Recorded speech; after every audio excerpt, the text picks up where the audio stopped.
একদিন 2 দিন করতে করতে এই প্রবাসের মাটিতে আজ 100 দিন। আসলে দিনগুলো যে কেমনে কাটছে, কিভাবে চলে গেছে টেরই পাইলাম না। একসময় ভাবতাম অনেক যে কেন আসলাম এই প্রবাসে, কি করব, আমার দ্বারা তো কিছুই হবে না। আসলে সবাই একসময় সফল হয়, মানুষের মনে থেকে যায় কিছু মানুষের কথা, কিছু মানুষের অবহেলা, এগুলাই থেকে যায়। এই প্রবাসের মাটিতে সবাই একদিন না একদিন ঠিকই সফলতার মুখ দেখতে পায়। প্রথমত সবার একটু কষ্ট হয়, স্ট্রাগল করতে হয়, ঠিক আছে? কারণ এটা আপনার দেশ না, এটা আপনার বাড়িও না, এখানে আপনার আত্মীয় স্বজন নাই, বন্ধু বান্ধব নাই। নিজেকে দাঁড় করানোর জন্য নিজেকেই লড়াই করতে হবে, কেউ আপনার পাশে থাকবে না।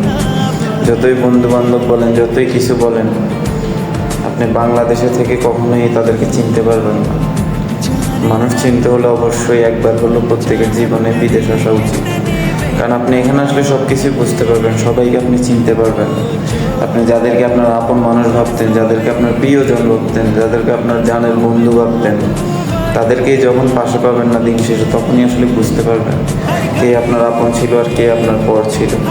ঠিক আছে? তাই জীবনে কারো পিছু সময় না নষ্ট করে নিজের জন্য সময় দেন, নিজের পিছনে সময় দেন। অবশ্যই আপনার জীবনে কিছু না কিছু অবশ্যই করতে পারবেন।